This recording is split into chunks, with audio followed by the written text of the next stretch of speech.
और चलिए बात अब उत्तराखंड की भी कर लेते हैं। देहरादून से बड़ी खबर मिली, जहां पर मूल निवास भू कानून समन्वय संघर्ष मीटिंग है आज। बताया जा रहा है कि शहीद स्मारक में आंदोलन को लेकर रणनीति बनेगी। आंदोलनकारी आगे की रणनीति पर चर्चा करेंगे। रविवार को भू कानून और मूल निवास मांग पर रैली हो चुकी है, तो आंदोलनकारी आगे की रणनीति पर चर्चा करेंगे। ये तस्वीरें आप कल की देख रही हैं, जब मूल निवास भू कानून संघर्ष समिति की बैठक हुई और आंदोलन को लेकर बताया जा रहा है कि अब आगे की स्ट्रैटेजी बनाई जाएगी। आंदोलनकारी आगे की रणनीति पर बातचीत करेंगे। रविवार को देहरादून में रैली हो चुकी है। उत्तराखंड के मूल निवास और भू कानून को लेकर राजधानी के परेड ग्राउंड में स्वाभिमान रैली हुई है, जिसके बाद अब बीजेपी और कांग्रेस आमने सामने आ गई। सवाल कई तरह के खड़े हो रहे हैं और एक दूसरे पर आरोप लगाए जा रहे हैं।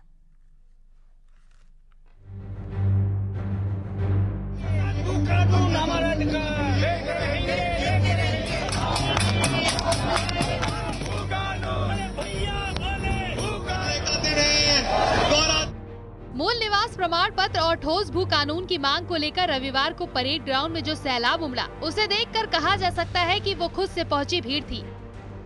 इसमें कांग्रेस भी शामिल हुई, तो यूकेडी और आम आदमी पार्टी भी और वामपंथी पार्टियां भी। आधिकारिक रूप से कोई शामिल नहीं था, तो वो थी बीजेपी।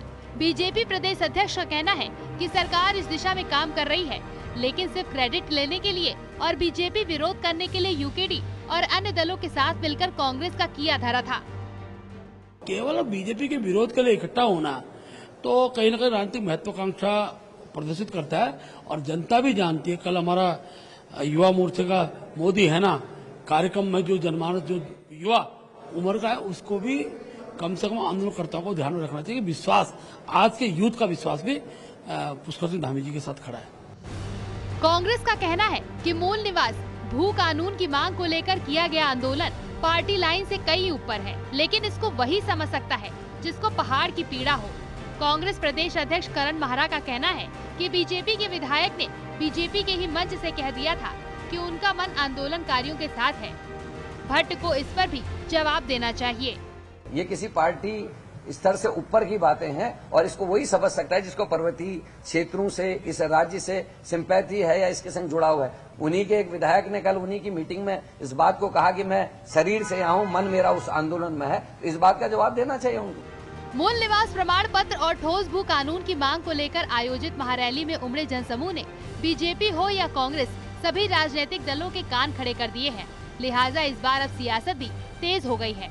देहरादून से न्यूज़ 18 के लिए सुनील नवप्रभात की रिपोर्ट।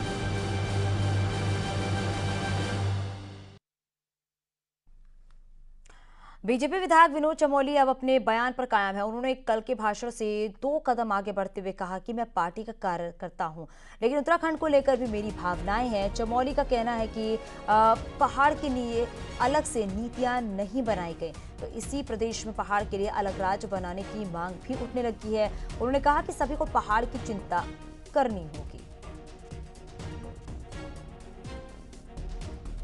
कार्यकर्ता हूं, लेकिन साथ ही उत्तराखंडियत मेरे अंदर भी है।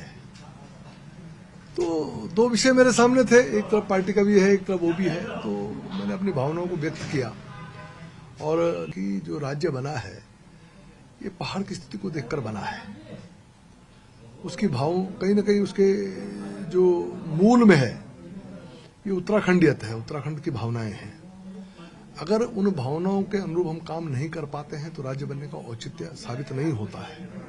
और मैंने बहुत पहले फोरकास्ट किया था कि अगर सही समय पर ध्यान न रखा गया और पहाड़ के लिए अलग नीतियां न बनी, पहाड़ को अलग से लुक आफ्टर नहीं किया गया, तो इसी प्रदेश में एक और प्रदेश की मांग उठ पड़ेगी और पहाड़ के अलग राज्य मांगने के लोग आगे बढ़ चलेंगे। और मैं जो देख रहा हूं कल का जिस तरह का प्रदर्शन रहा है, जो आपको ध्यान में होगा, जब उत्तराखंड राज्य के आंदोलन की बात हुई थी तो उस समय उत्तराखंड राज्य का आंदोलन विषय नहीं था, आरक्षण विषय था, लेकिन बाद में उत्तराखंड राज्य के आंदोलन में वो परिवर्तित हुआ।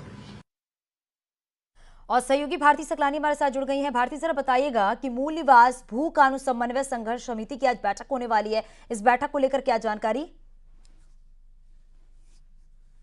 12 बजे ये बैठक होगी शहीद स्मारक में और इसमें तमाम संगठन से जुड़े हुए लोग रहेंगे जो उस रैली में उस दिन शामिल थे। रविवार को जो रैली हुई थी, आज आगे कैसे इस संघर्ष को आगे ले जाया जाए, इस प्रदर्शन में आगे क्या कुछ किया जाए, इस आंदोलन को और वृहद रूप कैसे दिया जाए, इसको लेकर रणनीति बनने वाली है, इसको लेकर चर्चा होने वाली है। क्योंकि उसी दिन ये कह दिया गया था संघर्ष समिति के द्वारा कि वो अब रुकने वाले नहीं है और इसको एक बड़े पैमाने पर प्रदेश भर में किया जाएगा। तो आज उसी को लेकर चर्चा की जानी है और अब ये कहा जा रहा है कि इसी तरह की रैली अब कुमाऊं में भी आयोजित की जाएगी। उसमें क्या कुछ रोल रहने वाला है, कौन कौन शामिल होगा, इन तमाम मुद्दों को लेकर इसमें चर्चा की जानी है। जी बहुत शुक्रिया भारती इस पूरी जानकारी के लिए।